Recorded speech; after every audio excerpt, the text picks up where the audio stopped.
After threat modeling, we need to start thinking about countermeasures and mitigations. And once we prioritize what we want to do and what we need to do, we have to somehow test it before we deploy them in the actual ICS environment, in the actual field. And to do that, it may be too risky to just do it. You need to have some kind of an assessment environment to be able to develop and test cybersecurity solutions before you deploy them in the field to make sure they're correct and make sure also they properly mitigate the threat. So this module is exactly about that. It's about looking at assessment environments and how can you develop a mechanism, some kind of a small system within your company, within the utility, so you can develop and test defense solutions before deploying them. We'll start with the definition of the testbed. A testbed is a collection of hardware, software, and networks enabling realistic analysis of a system property without fully replicating it. And you can think of sometimes you want to, in Power Grid, you do powerful optimization, traffic lights, you have a city, and you want to make sure that there's smooth flow of traffic. So you would create a testbed that allows you to check something, to check whether I'm optimally doing this, I'm optimizing that. So testbed allows you to check some property without having a secondary system, a replica of the system that you're testing to manage to find the solutions, the answers you're looking for. Some other definitions, some other terms that I use for testbed, you may also hear the term cyber range or digital twin. And they may be used interchangeably or they may be used with slight difference, but the idea is the same. It's an assessment environment. Specifically, a cybersecurity testbed is a testbed that allows to explore the cybersecurity aspect of a system. So you have to ensure that when you created a testbed for cybersecurity, that you can capture as many cybersecurity properties as you can. And if we go back to the discussion about the OT abstraction layers, the testbed has to cover the hardware, the firmware, control, software, network, all the way up to the process to ensure that you properly understand and check the attacks at all layers and also see how your defenses are applicable and how they affect the overall system. Some examples of cybersecurity testbeds. This is a very simple Power Grid testbed. You have some simple a feeder management relay connected to a Powerwall simulation, or you can have, in this example, that's a PLC configuration for a desalination plant that you have a PID implemented in hardware, and then you have a full simulation to show how an attack at the hardware affects the simulation. And for different parts, a smart building, traffic control, traffic lights, or devices, IoT devices that we see in houses.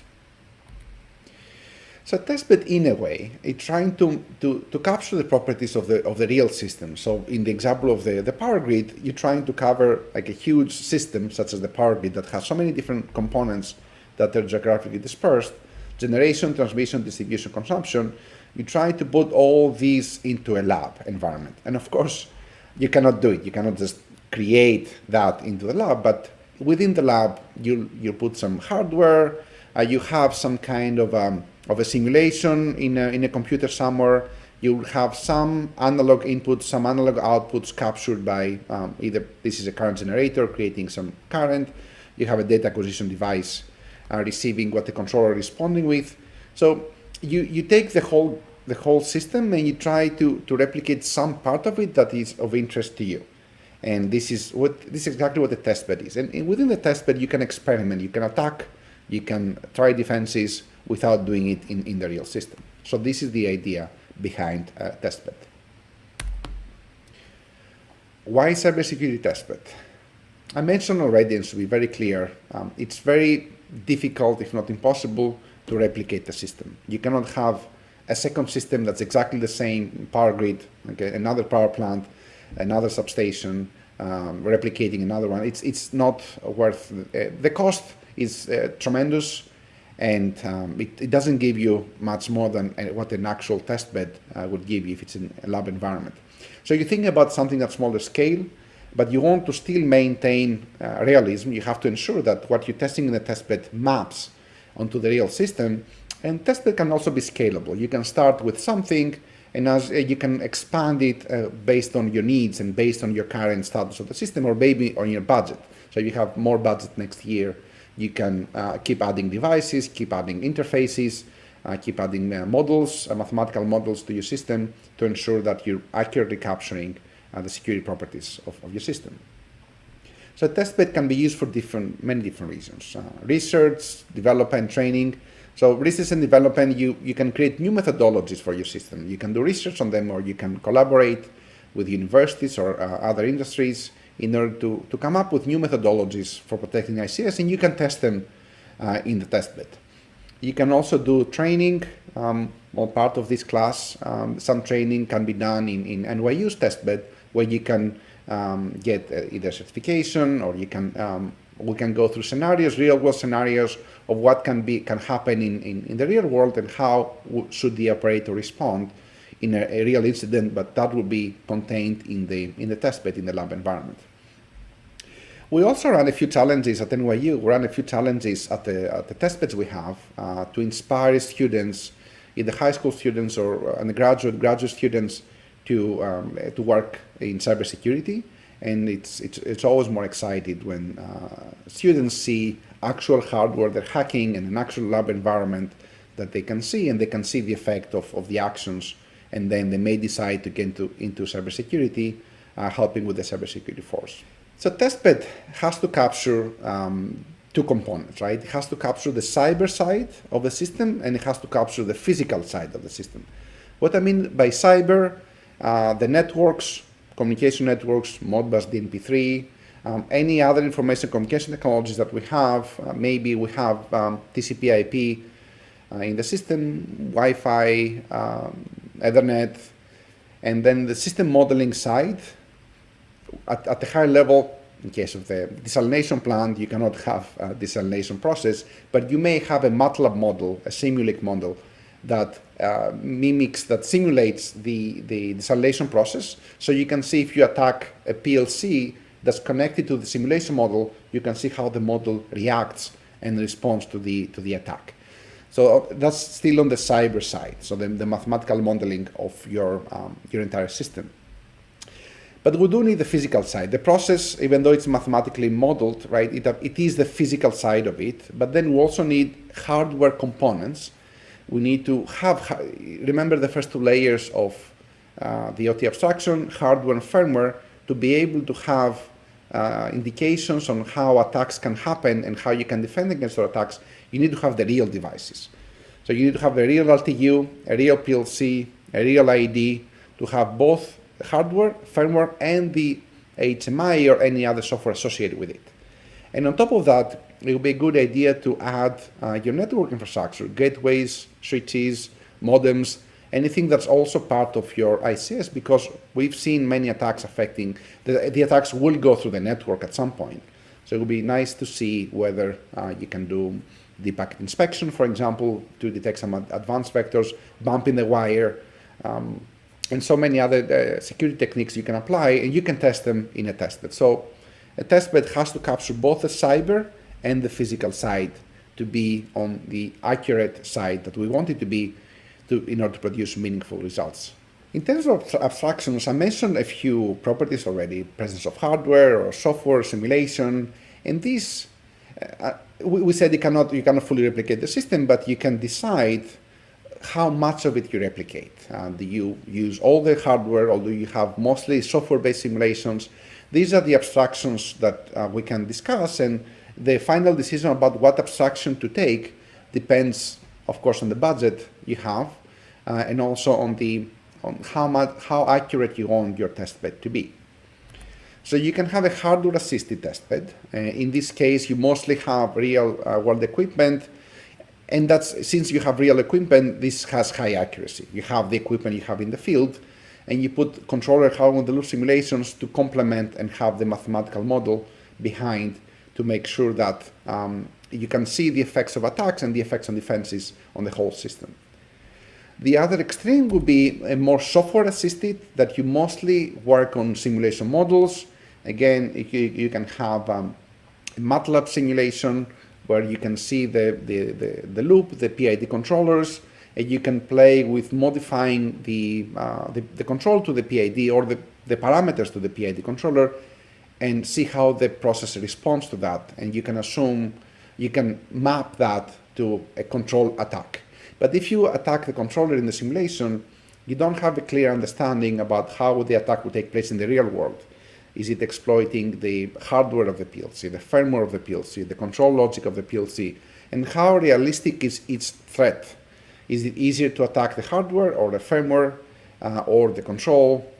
Is there firmware signing? Is there firmware update process? These are missed. So the accuracy is less, but these are the software-assisted testbeds are on the low cost side. So it's easy to have something you can start experimenting, and you can also scale it up very easily. In order to expand your model, you can expand it again in simulation mode. And then there's the middle approach, the hybrid, where you can have a trade-off between a full hardware and full software, that you incorporate some hardware and the rest can be complemented by software approaches. So you have a few devices in the loop, hardware in the loop, where you connect them to a mathematical model, but then many of the devices may still be in software, but the ones you're interested at, you have the real hardware that you can test your security solutions. So that's a hybrid solution that tries to combine the best of both worlds, from the hardware, and fully software. To give some examples about these three types, three different abstractions of testbed. First, on the hardware-assisted side, Idaho National Labs, they have created an electric grid testbed. So see, here, they actually created real substations out in the field. So it's 61 mile, 138 kilovolt, dual-felt power loop, complete with 7 substations and a control center. So here they have substations spread out. They have proper communication, instrumentation, everything. So, and this is great because you can do real attacks on it, and you can try to see how defenses are responding to those real attacks. So it's not just theoretical, but it can evaluate the behavior under abnormal conditions, under attacks. You understand cyber attacks mitigation, and it is the most practical thing you can do, the most real thing you can do. On the negative side, it's very clear that this is a very costly thing to do. It may be possible at the nation-state level, but if it's a utility, I mean, you have to buy real estate, you have to maintain this. This is not part of your system. It's not useful. It's just an assessment environment. So the cost is probably prohibitive for most utilities. It's not easy to scale it up. What if I want to add 7 more substations or 20 more substations? It doesn't scale up very well, and the configuration is difficult. How do you actually change its configuration to support another model that you're trying to check? So hardware assisted is great in terms of accuracy, but it suffers in terms of cost and scalability. Software-assisted testbed, again, means that we mostly work with software simulator. I mentioned MATLAB and Simulink a lot, but there are others in the Power Grid, the Power World. You can have an RDTS. And here I have an example. Texas A&M has some electric grid cases that are software models that show what can happen and how you can model a power grid. So the software testbeds have great flexibility. You can design them and you can implement them within a few hours. You can modify, scale them up, and they're very cheap to implement. So you just need a license for the software, and you need some kind of appropriate knowledge of what you're trying to model. On the negative side, as you can probably understand, there is some inaccuracy in place, because since you don't have the hardware, the firmware, we don't have proper network communications, there are many things you cannot really test. You cannot test man-in-the-middle attacks, you cannot test firmware attacks, you cannot test how you can do reconnaissance through some malware. So you're missing a lot on the device side, but you can understand many things on the system level. If an attacker attacks a node, what can the effect be on the system level? And this is where hybrid testbeds can make a difference, because if you have both a a mathematical model in simulation and you combine it with hardware and you merge the two, you have both the high-level idea, the process attacks, and you have the lower-level idea, the component attacks, how you actually attack hardware, firmware, and the software for the individual components of the system. So hybrid is the middle-of-road approach that tries to combine the best of both worlds. And NYU in Abu Dhabi, we have created a testbed that's hybrid. It has many devices, but behind the devices, there is a mathematical model, there's a benchmark that captures the effect of possible attacks at the system level. So hybrid can give you the benefits of both the hardware and the software-assisted testbeds. Let's go through an example to understand how a testbed, how to develop a sample testbed. As we discussed before, the purpose of a testbed is to map a real system into a lab environment. So we'll revisit the case of the power grid where I need to check possible threats and attacks and defenses for the power grid. And of course, as we keep saying, I cannot model everything. So I need to choose carefully about what I need to, what is of interest to me. And in this case, we can identify the focus points and focus maybe on the remote SCADA communication substations. So think that you have your primary control center, your headquarters that are in a city, and then you have your substations that can be a few miles away or many miles away, and you connect to them through some form of radio communication. So what I'd like to explore, maybe because it's an important part in terms of security, is this communication between the control center and the substations. So can someone interfere here? Can someone send attacks through that man in the middle, maybe take over the substation? In the Ukraine power grid attack, we've seen how substations were taken over, but they were taken over individually, not through the control center, but through remote connections to the substation directly. But this example, we focus on that. We focus on modeling the substation communication to the control center and try to model it in a test bed and then try to do attacks and defenses on that. So first we need the hardware. If we are to create a hybrid testbed, some part of it will be modeled in simulation, some part of it will be real hardware. And we need to collect the hardware that we think is important to us. So here the hardware I see is the RTU, I see the modem, and also see the control server. So in terms of hardware, these are the three components I need to have in my lab, and these are small devices. So there's no real estate problem. It's easy to take those devices and put them in a lab and connect them. Software-wise, there's the SCADA software that does the communication between the control server to the RTU. And there's network. You can choose your network, and as we discussed in the previous module, in the electric companies, DNP3 is very popular because of its robustness properties. So here I get the devices, I get the software to install into a computer, and I implement DNP3, but most of the devices have their own implementations that they already support the DNP3 protocol. Now I have to connect, in a way, my hardware to some kind of a system model.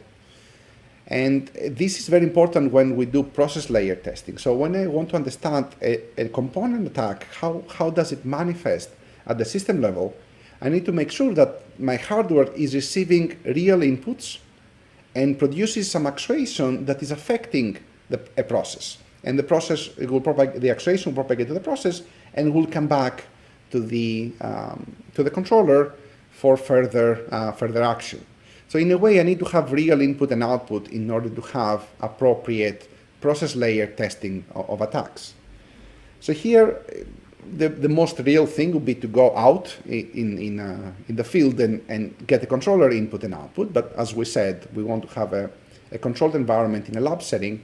So we can simulate the input to the controller and also take the output and feed it back to the simulator.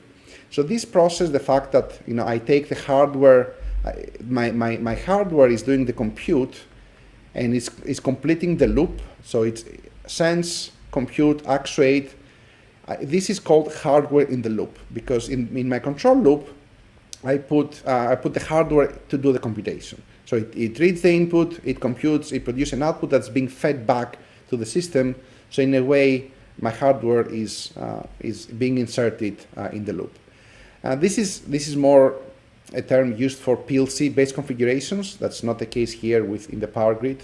This is a recloser controller, but the idea is the same. I take some hardware, I take values out of the simulator, put in the hardware, and then from the hardware, the actuation, the output, is being fed back to the simulation. So this is the generic idea of hardware in the loop simulation.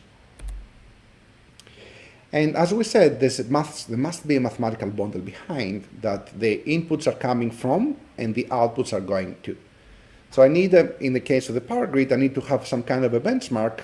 And if I am a utility, I can have the real grid. But if, in an academic setting, we mostly do benchmarks that are generalizable, and someone can take our defenses and apply them to their models. Here it's an example from Power World, a simulation that simulates a sample grid, and you can see, when you have substations, generation, something goes on and off, you can see how the rest of the system reacts to a substation going offline. And by seeing that, you can try to map, to understand attacks that aim to affect different substations, to ensure that the contingency that the power grid utility has created is not enough to prevent a blackout. So by carefully attacking substations, you can cause a blackout. And to understand which substations you need to attack, you need to have that simulation model that will tell you how the connection between substations in terms of the wiring, the volts, kilovolts that go through, and so on and so forth. So I have my hardware, I have my simulation, and I have to somehow connect it. And this completes the hardware in the loop. So I need to, in some part of it, let's say in this side, I'm trying to, this part, I want to control it through hardware in the simulation. So this is what's reading whether maybe there's some overcurrent, overvoltage, some kind of electric fault that the controller needs to take some action about potentially tripping the recloser, in the example of the recloser controller we've been discussing. So to trip because of a fault, we need to create some kind of an abnormal condition that will be fed as an input to the unit under test, to the RTU we have here. And this is digital, but the RTU is receiving analog input. It's an analog input coming from the recloser. So we need a digital to analog converter. So it creates a digital value, 5 kilovolts or something, and then that becomes analog. It goes to the RTU. Of course, the RTU doesn't read the actual values to the grid. There's a sensor from the recloser that feeds the RTU. And then the RTU will do some computation and will decide whether it should trip or not. It should trip the recloser. So here there's the actuation side that says, okay, trip. And this has to be read. So because that's an analog output, will become a digital value and will be fed back to the simulator. So this recloser here will trip. So that's an example of hardening the loop. So my simulation will respond to that action of the RTU because there will be some load imbalance, and maybe we'll see more some kind of overloading in some other parts of the network since this part is now blocked. So now I'm trying to connect everything together. I put my hardware in the loop, but it's not only the hardware. Right? This connects to the control center somehow to produce the produce the events, the communication. So I have my controller here, and I have my modem that connects to the controller, and the modem will connect back to the SCADA center. So I need also that hardware to be in place. I have to have a proper wire connecting the two, and the communication to that can be RF or it can be just a direct connection. It depends on also whether you want to test the communication between antennas, or the communication if it's internet-based or if it's intranet-based. It depends on what you want to actually model in case of attacks. So you're adding the hardware, and then you integrate everything.